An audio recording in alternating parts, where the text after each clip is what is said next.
Welcome to my video reflection. My name is Camila Cifuentes and I'm currently attending to Colegio San Joaquín in Valle Nonguén, Concepción. This is the fifth time that I go to a school, and in this occasion we have to manage counseling, homeroom, and English lessons. The school is located in Pasaje Central, parcela number 17, Valle Nonguén, in Concepción. The name of the principal is Claudia Smith.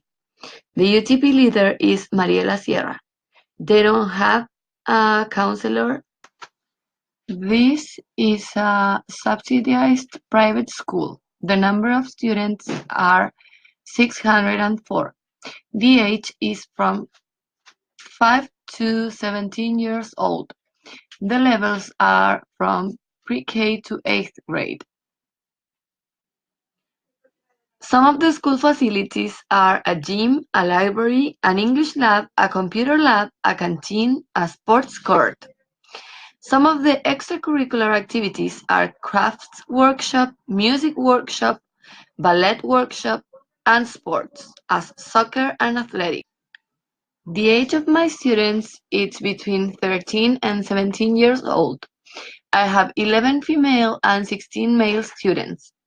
The number of students with special needs is 7, and the grade is 8th grade. The homeroom units of this semester are Unit 3, Interpersonal Relationships, from July to September, and Unit 4, Belongings and Democratic Participation, from September to December. La unidad de orientación es la marihuana y sus efectos. El objetivo general de la unidad es que los estudiantes sean capaces de reconocer los efectos negativos que tiene el consumo de marihuana. Aquí podemos apreciar los objetivos secundarios y los contenidos de orientación, como bienestar y autocuidado.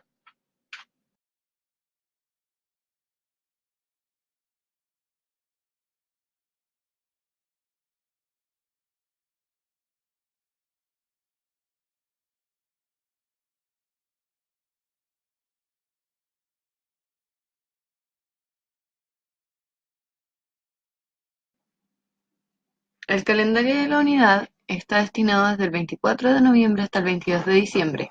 Son 6 sesiones en que los alumnos trabajarán 4 horas pedagógicas, o sea, 45 minutos cada sesión.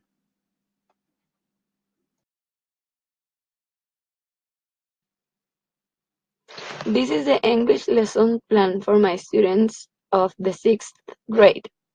The number of students is 27, and the age group is from 12 to 17.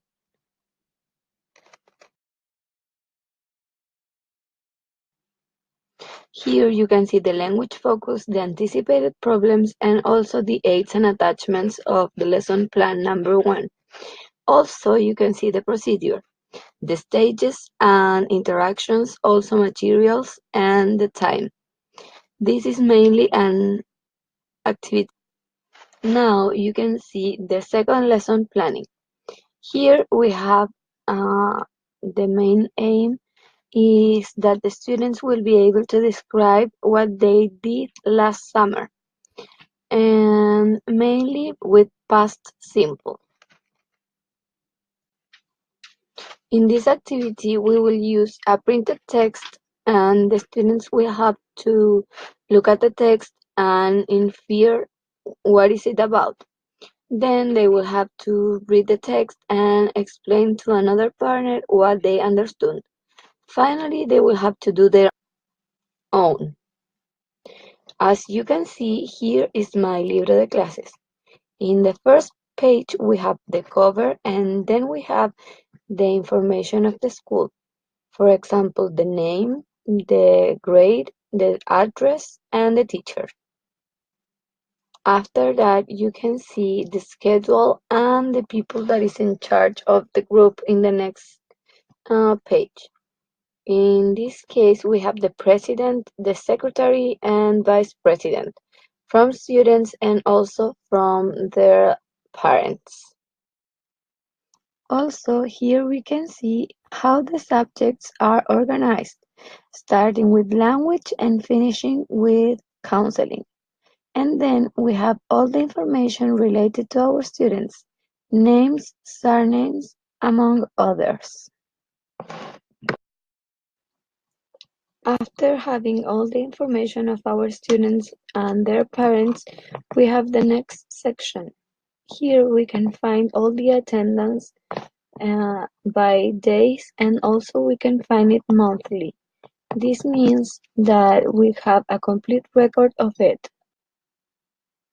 After the attendance part, we can find the marks. In this case, we have the English marks. In the left, you can see the ones from the first semester, and on the right, you can see the second semester that is not finished yet.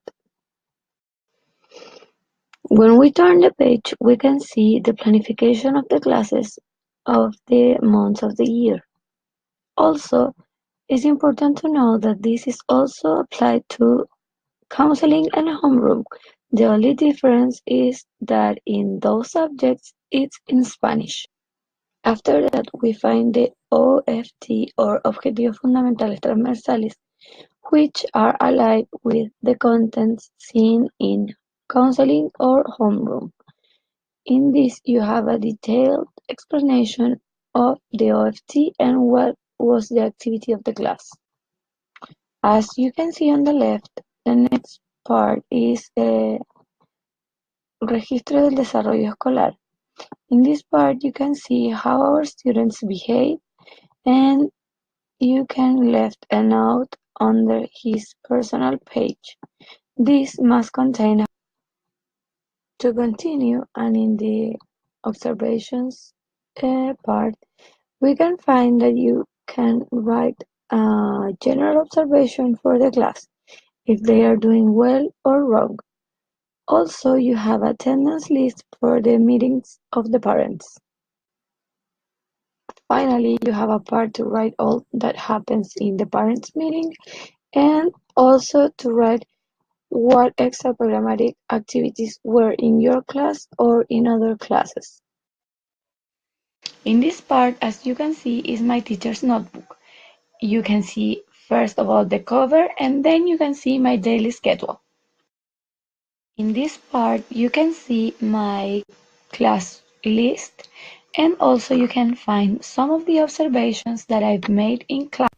Then, as you can see, there are some notes of the planner to provide the best knowledge to their students.